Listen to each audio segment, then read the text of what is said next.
Théodore Géricault pintó el naufragio de la Medusa entre 1818 y 1819. El cuadro es mucho más que el retrato de un desastre. Es la alegoría de un régimen político y social.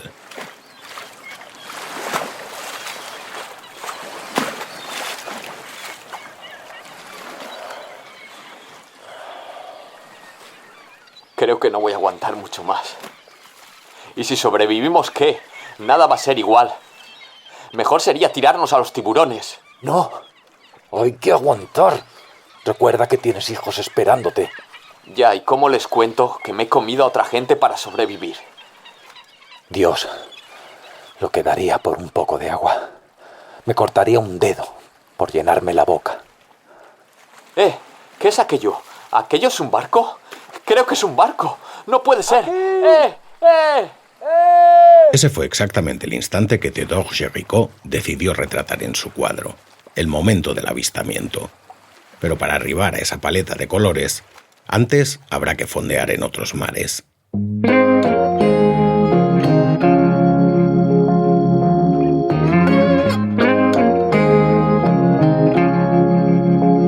En 2014 entrevisté en Galicia a varios inmigrantes subsaharianos.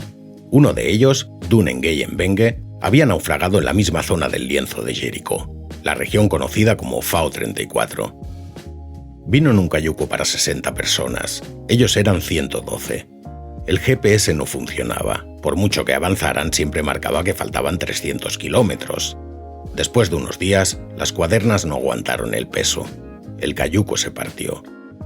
Estuvieron más de una semana a la deriva, hasta que los encontró por casualidad un barco colombiano.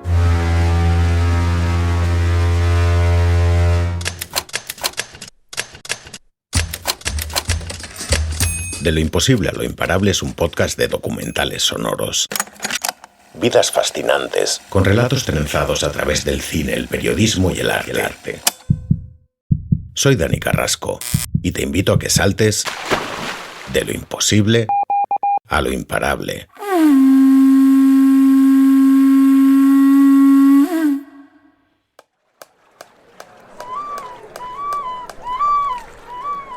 Zarpamos del puerto de Port-Louis, la capital de Isla de Francia, actualmente conocida como Isla Mauricio.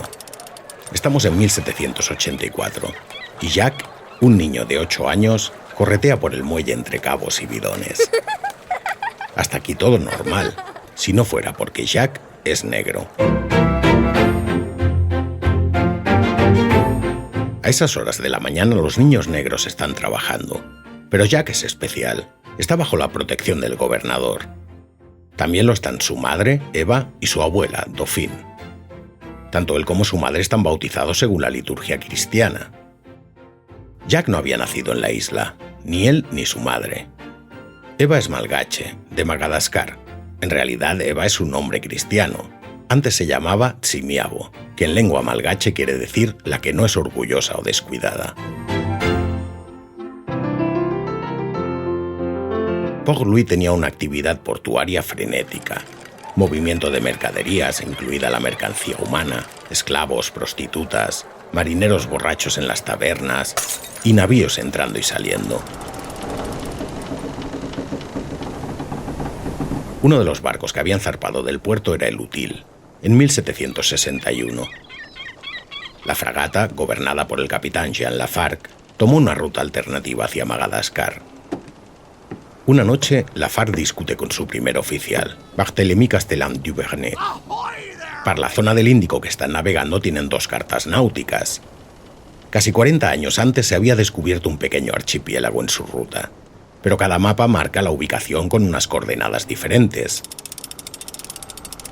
El capitán no hace caso de Castellan, y recién caída la noche y con las aguas revueltas, embarrancan.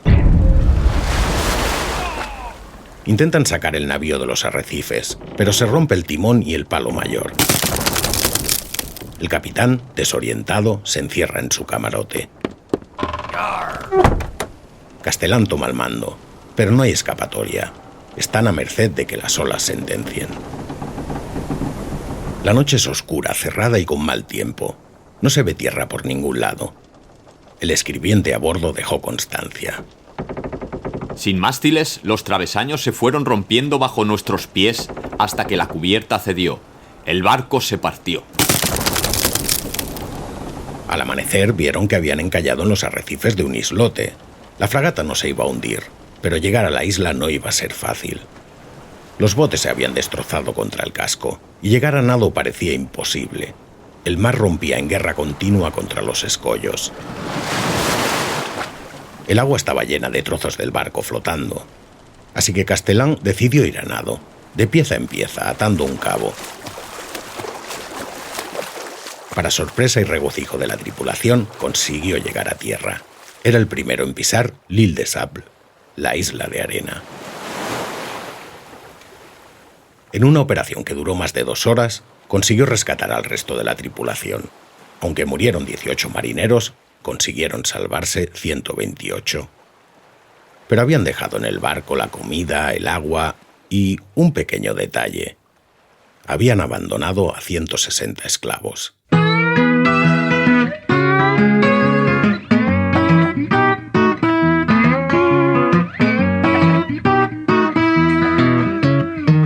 Por aquel entonces el gobernador francés había prohibido el comercio de esclavos.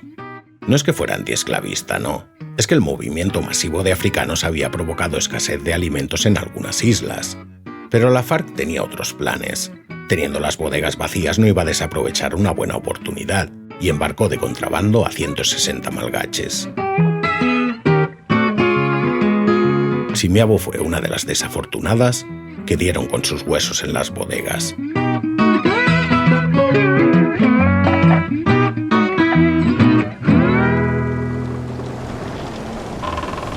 Encerrados y con las puertas claveteadas para que no escaparan, muchos murieron ahogados.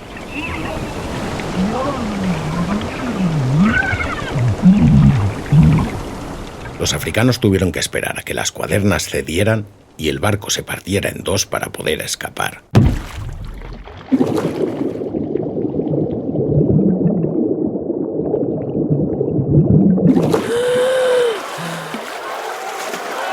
La mayoría llegó a tierra. Entre ellos estaba Simiabo, pero la codicia de la FARC se había llevado a más de 70 esclavos de una tacada. Sus cuerpos flotaban entre los arrecifes, igual que los cuerpos de inmigrantes hoy en día flotan en el Mediterráneo o en el Atlántico. Cuerpos inertes por la avaricia europea, cuerpos a los que las cuadernas se les siguen partiendo bajo los pies.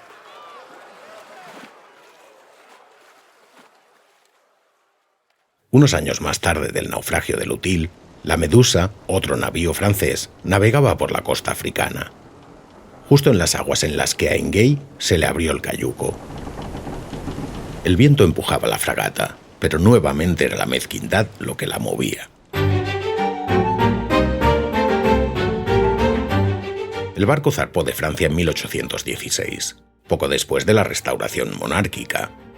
Tras la abdicación de Napoleón, los ingleses devolvieron Senegal a los Borbones, y para el traspaso de poderes, Luis XVIII envió una flotilla, capitaneada por el vizconde Hugues Dureau de Chaumareix.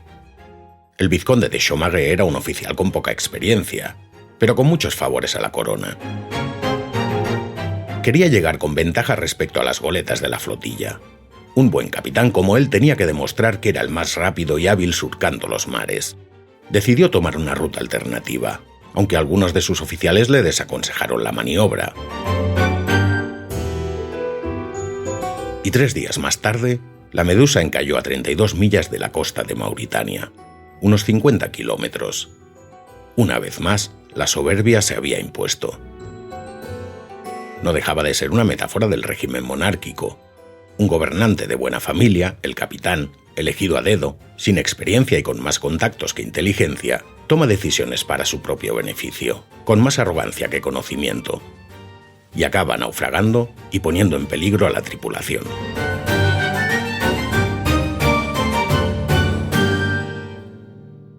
La Medusa embarrancó en una plataforma continental submarina, una extensión bajo el agua en la región conocida como el Banc d'Argan, una zona muy rica en biodiversidad marina.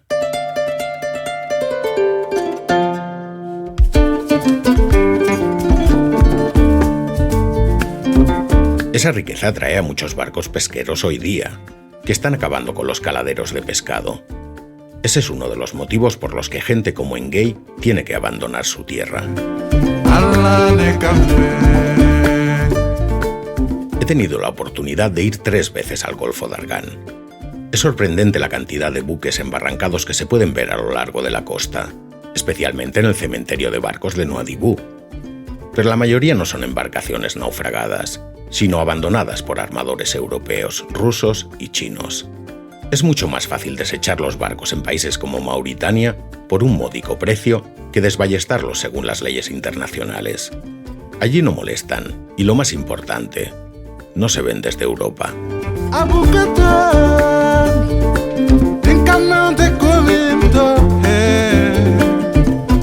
La escena apocalíptica huele a algas y se repite a lo largo de la costa.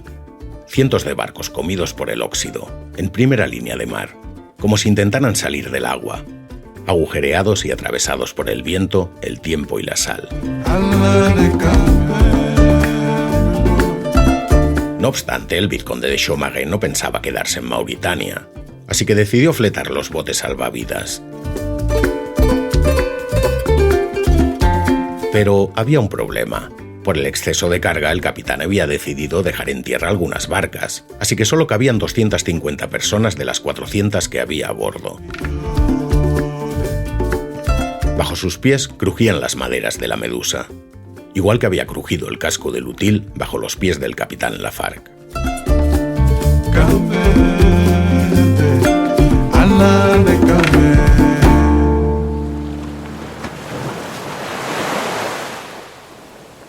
Tras el naufragio en la isla de Arena, Lafargue había enfermado, probablemente por el sofocón de su incompetencia.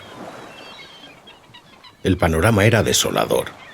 Estaban en una isla de arena de poco más de 1 kilómetro de largo por 800 metros de ancho, con matorrales que a duras penas sobrepasaban las rodillas. Incluso actualmente solo hay 7 u 8 palmeras en la isla. A la costa llegaban fragmentos del naufragio y recuperaron un barril de agua dulce. Les daba margen para 3 días de vida, si no daban de beber a los esclavos, claro. Pero si no encontraban agua, tenían los días contados. Los franceses cavaron un pozo.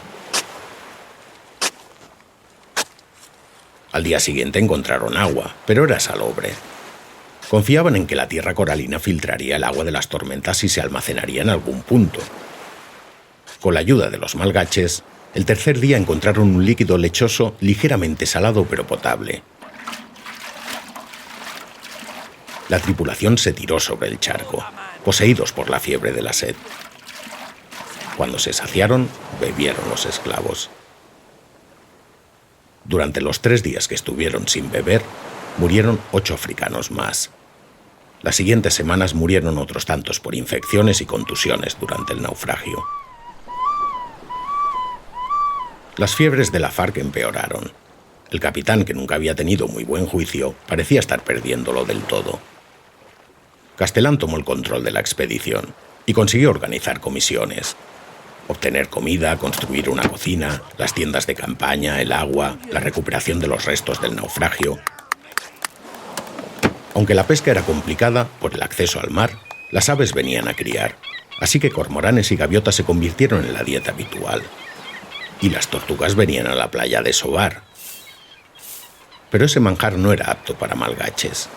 Según su cultura, este animal del Triásico, anterior a los dinosaurios, era sagrado. Encendieron un gran fuego con la esperanza de un avistamiento. Lo mantendrían de forma perpetua. Llegaban flotando trozos de madera y árboles de otros puntos del Índico, y al sol la madera se secaba en unas horas. Después de unas semanas de adaptación, decidieron construir una pequeña goleta con los restos del barco, una embarcación para salir de la isla. Con tanta faena, Castellán disponía solo de 25 hombres. El reto no era fácil. Había que ir con una balsa hasta el navío embarrancado y rescatar todo el material posible. Además, construyeron unos astilleros improvisados y una pequeña herrería. Incluso se aventuraron con un horno. El trabajo era lento, así que Castellán ofreció a los esclavos participar. El grupo malgache se dividió. Los que quisieron colaborar con los blancos y los que no querían saber nada. Los esclavos estaban furiosos con los europeos. Tenían motivos para odiarlos, por esclavizarlos, por la avaricia que les había llevado a naufragar, por dejarlos encerrados en las bodegas, por no haberles dado agua los primeros días. Además, pasadas unas semanas, hubo varios intentos de violación de mujeres malgaches, lo que dificultó la relación entre blancos y negros. A pesar de todo, la mayor parte de los africanos participó. El objetivo valía la pena: salir de aquella maldita isla. Chimiabo estaba en el grupo colaborador. Tardaron 2 meses en construir el Sambo, que quiere decir barco en malgache. El cura bendijo la nave y le pusieron de nombre La Providencia. Los esclavos habían aprendido muchas cosas de los franceses: a trabajar el metal, a construir una carpintería, incluso a hornear galletas. Pero no habían aprendido las medidas: una milla, un codo, un pie. Castellán se acercó al grupo y les dijo: pensaba construir una embarcación de 45 pies, pero el material no ha dado más que para una de 33. No os preocupéis, os doy mi palabra que volveré en menos de 2 meses, lo que tardaré en pisar tierra firme y fletar un barco para buscaros. Protestaron y le recriminaron que no les hubiera dicho la verdad, pero acabaron sentados en la arena, viendo cómo la Providencia se alejaba.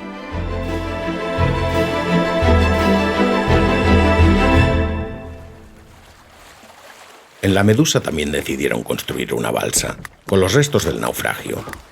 Embarcarían las personas que no cabían en los botes. Era una balsa precaria, de 20 metros de eslora por 8 de manga. Cargaron algunas provisiones y subieron 147 tripulantes. Y engancharon la balsa a las barcas para remolcarla hasta tierra. Unas horas más tarde, el vizconde decidió que la balsa era demasiado lastre y la desengancharon. Los náufragos quedaron al capricho de las mareas, completamente abandonados, viendo impotentes cómo se alejaba la flotilla. Igual que los esclavos habían visto cómo la Providencia se perdía en el horizonte.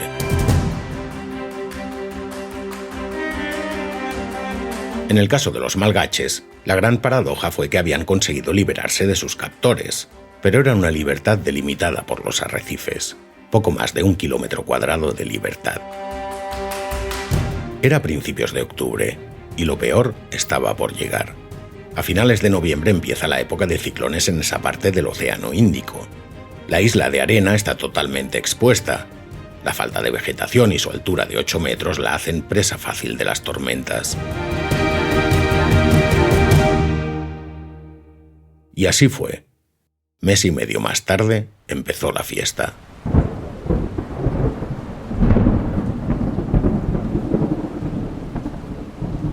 Viviendo en tiendas provisionales, las tormentas arrasaban una y otra vez lo poco que tenían. Pensaron: si los blancos han construido un horno y una cocina de piedra, utilizando bloques de coral y una argamasa de arenisca y conchas, quizá nosotros podamos construir un refugio. Lo habían visto hacer. El problema era que sus creencias no se lo permitían. Según la religión malgache, las construcciones de piedra eran eternas, como la muerte, y por eso solo utilizaban piedra para las tumbas. El resto se debía construir con madera, pieles o fibras vegetales. Pero estaba claro que esos materiales no eran dignos adversarios para un ciclón. Tuvieron que adaptar sus costumbres, nuevos amuletos en una isla desconocida, ritos y liturgias, ofrendas para los dioses, hierbas curativas. Y cuando pasó la época de cría de las aves y ya no venían, incluso tuvieron que comerse a la sagrada tortuga.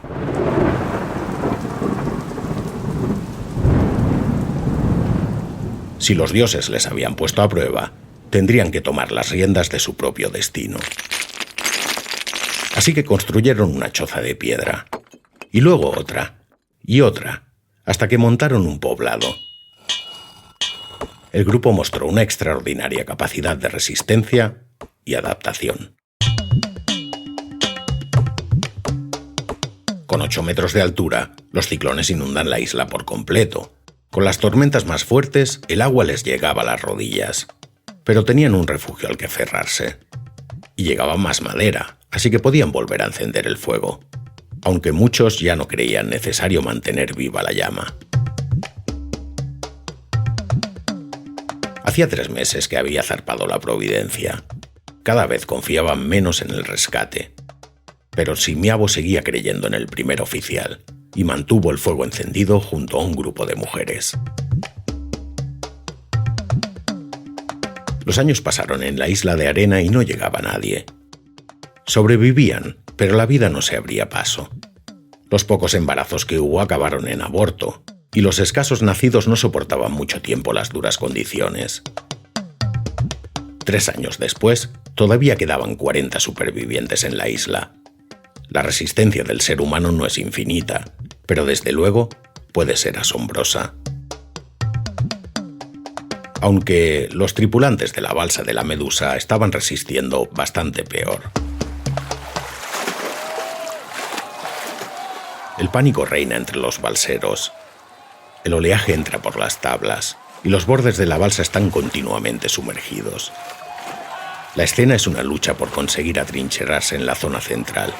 Las disputas hacen mecer más la balsa y pierden los 2 barriles de agua dulce.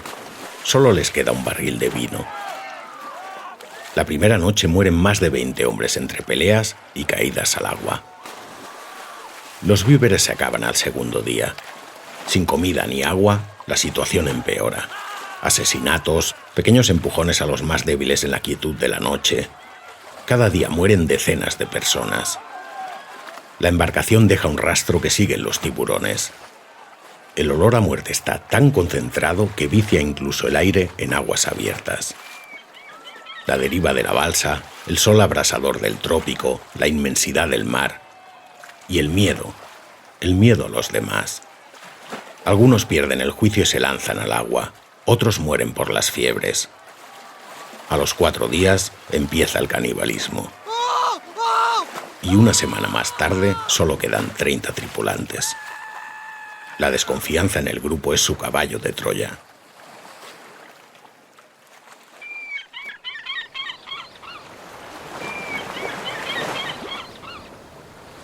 Por el contrario, en la isla de arena, quizá fue la sensación de comunidad lo que hizo que sobrevivieran tanto tiempo, en unas condiciones tan precarias.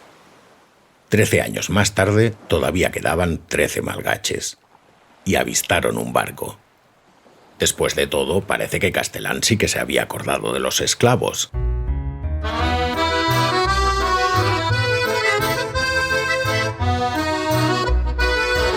La Providencia se había salvado. En su travesía murieron otros 11 tripulantes más, entre ellos el capitán Lafargue, pero habían sobrevivido 109 de una tripulación de 140. Según algunas cartas de la época, Castellán intentó que Francia fletara una corbeta para ir a buscarlos. La historia de los esclavos abandonados había corrido como la pólvora, y años más tarde, en la época prerrevolucionaria, cuando sonaban las primeras voces antiesclavistas, esas semillas dieron sus frutos. Aunque los europeos habían tardado 13 años en enviar un barco, no diríamos que habían puesto todos los medios para un rescate urgente. El navío se acercó a la costa y fletó un bote. Las olas que castigaban los arrecifes seguían igual de beligerantes que 13 años atrás, y el bote volcó. Uno de los marineros consiguió volver al barco, y el otro llegó nadando a la isla. Poco después, la fragata se alejó. Misión imposible. Pero habían dejado a un nuevo huésped. El marinero se llamaba Boró.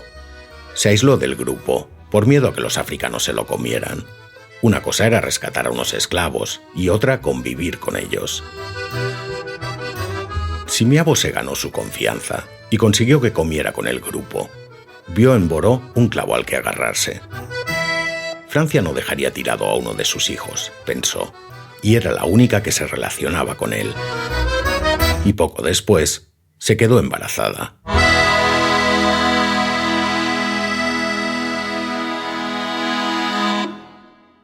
Los náufragos de la balsa de la Medusa también avistaron un barco.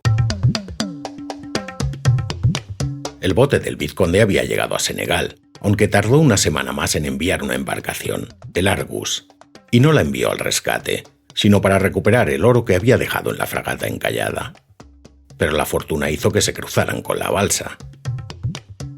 Después de 13 días en alta mar, quedaban 15 supervivientes. Estaban tan enfermos y deshidratados que 4 de ellos murieron antes de tocar tierra.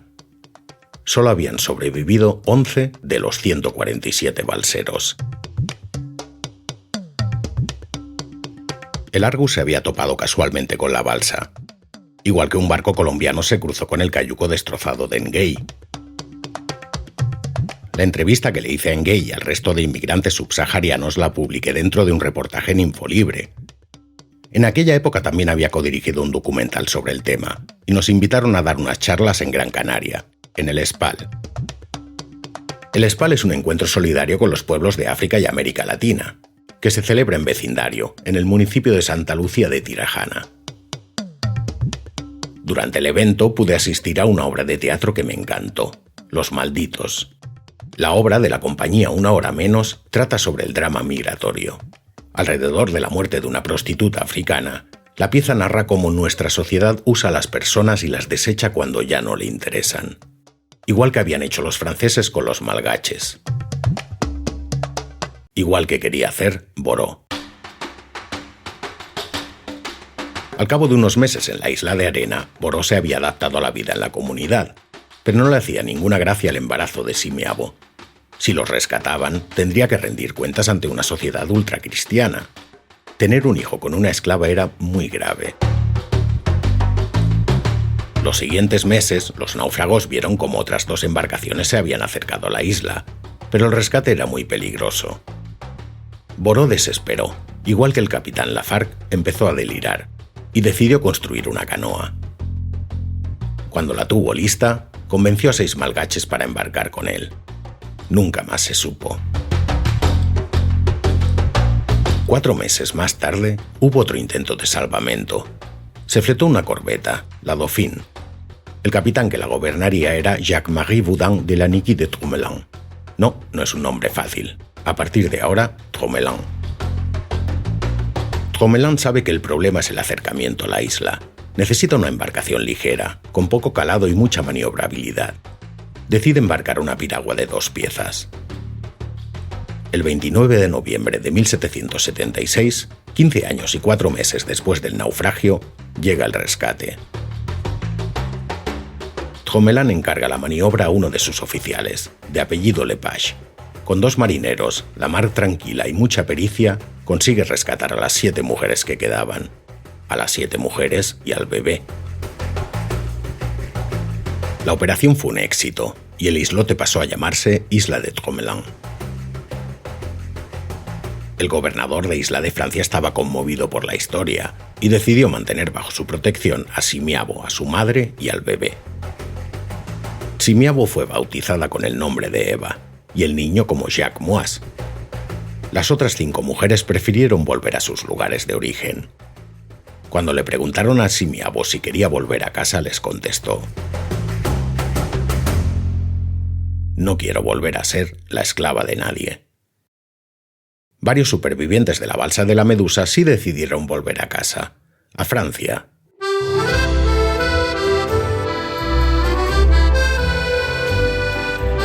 Dos de ellos contaron la historia con todo lujo de detalles en el libro Relato del naufragio de la Medusa. Por aquel entonces, Théodore Géricault buscaba sucesos que pintar, y la historia le parecía fascinante. Otro superviviente que había vuelto a Francia, de apellido Lavillette, era un maestro carpintero, y el pintor le encargó una maqueta de la balsa casi a tamaño real, que actualmente está expuesta en el Museo Naval de Roquefort. El artista acondicionó un gran taller para poder hacer una obra de gran formato. Un lienzo de casi 5 metros de alto por más de 7 de ancho. Géricault escogió los colores con la máxima delicadeza. Lápiz-azul de Afganistán para el azul de ultramar, azurita y ocre para el verde vivo, y amarillo cromo para un cielo plomizo, con rojo carmesí hecho de kermes de Armenia, un insecto que vive en los robles, y para darle una oscuridad tenebrosa, vejigas de alquitrán y betún. Géricault hizo multitud de bocetos para decidir la perspectiva. La composición va de la muerte a la esperanza, de izquierda a derecha. A la izquierda, la desolación y la resignación a una muerte inminente. En el centro, desesperación y angustia. Y hacia la derecha, lucha y esperanza. Y de abajo arriba, si abajo está el infierno, las formas piramidales conducen al cielo, hacia la salvación. El caos de un mar que quiere engullir la embarcación frente al resurgir de una humanidad que lucha por la supervivencia.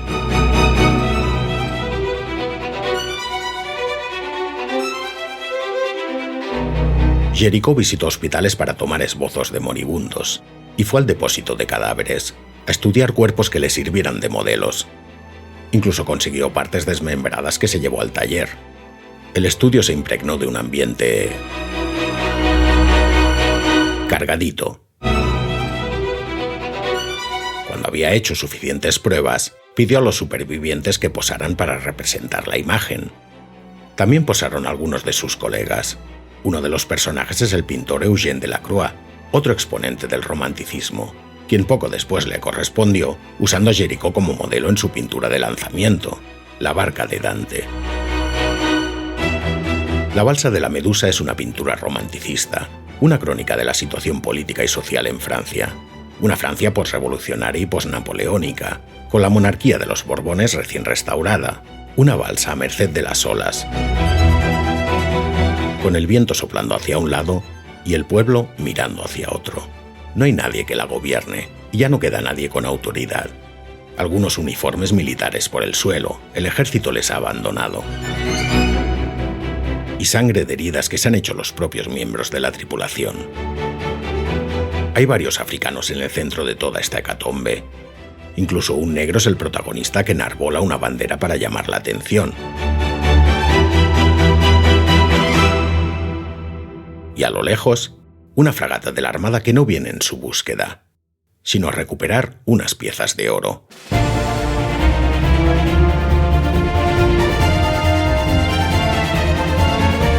Para evitar la censura, al principio Géricault tituló el cuadro como Naufragio de una balsa, sin hacer alusiones a la Medusa.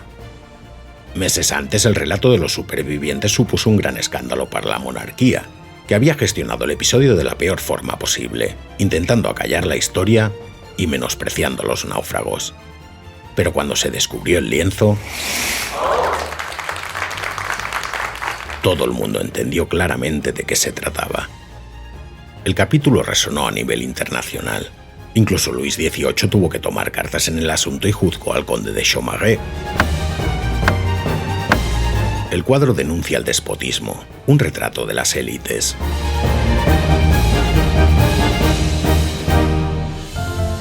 Géricault continuó haciendo pintura documental. Murió casi 5 años más tarde por las secuelas de un accidente a caballo. Y cuando falleció estaba pintando otra crónica, La fiebre de Barcelona, donde pretendía denunciar la mala gestión sanitaria y las condiciones precarias para paliar una pandemia.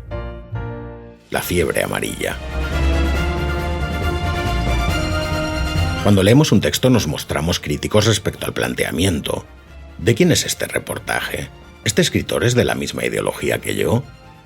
Pero cuando una crónica se nos muestra a través de una obra de arte, asumimos que es su punto de vista y nos ponemos en una posición menos escéptica.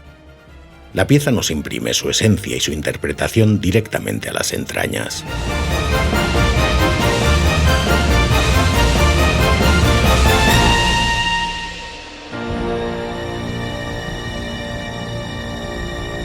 Y eso lo sabe Max Guéroult. Max es un arqueólogo submarino y exoficial retirado de la Marina francesa. En el siglo XX se construyó en Tromelin una estación meteorológica, y uno de los científicos que pasaban una temporada puso a Max sobre la senda. Max consiguió financiar varias expediciones arqueológicas entre 2006 y 2013. Lo curioso es que fueron las Sagradas Tortugas las primeras que desenterraron lo que parecía el muro de piedra de una construcción.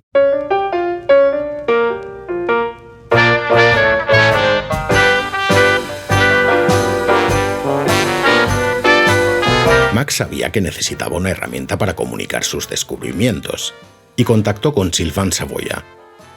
Saboya es un famoso ilustrador francés.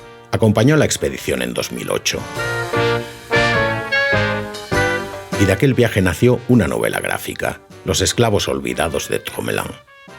Salvando las distancias, igual que la balsa de la Medusa en el Louvre, el libro nos recuerda la barbarie humana, en formato gráfico documental.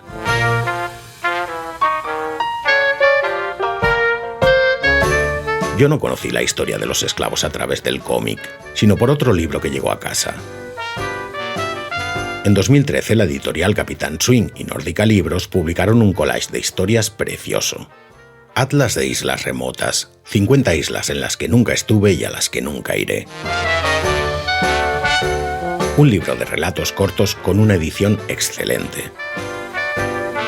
Lo importante es que quede un registro documental y artístico de vidas y sucesos de los que tenemos tanto que aprender. Por eso me gusta el trabajo de Una hora menos, la compañía de teatro canaria de la obra Los Malditos, que a través de piezas escénicas nos recuerda el olvido que sufrimos. Y por eso he esbozado unas pinceladas de la historia de Dune Nguyen Bengue. Cuando lo conocí, Nguyen estaba afortunadamente trabajando, saliendo adelante. Nadie había pintado un cuadro de su desgracia, pero de la pared colgaba un dibujo enganchado con una chincheta.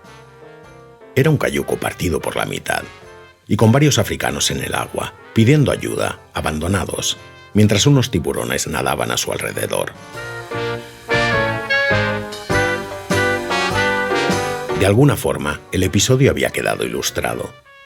Aunque fuera con rotuladores, aquella imagen lo resumía todo.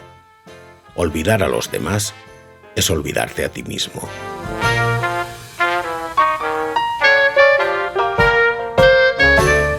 Diseño, producción, guión, sonido y edición de quien te habla, Dani Carrasco, con la dramatización de voces de Paco Colomina y Aitor Bautista, y la revisión de guiones de Alba Zaola y Caroline Mowat.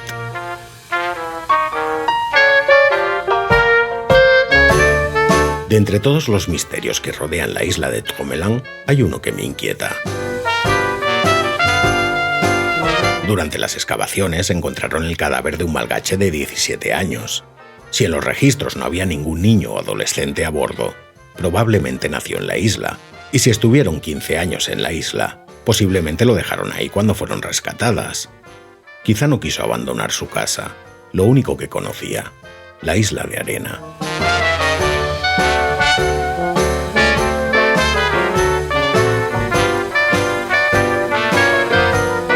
Cuando Simiabo llegó a Port-Louis, acababa de cerrar una taberna regentada por una mujer muy especial. En el próximo episodio saldremos a estudiar plantas, de la mano de esa mujer, y haremos un viaje fascinante por todo el planeta, parando en Japón, a través de la poesía dojo. Te dejo más información en el canal de Telegram y en el perfil de Instagram, Docutuber. Te agradezco si me dejas algún comentario, y si crees que este episodio tiene una paleta de colores interesante, te invito a que lo compartas, por lo menos con una persona, y empujes este podcast de lo imposible a lo imparable.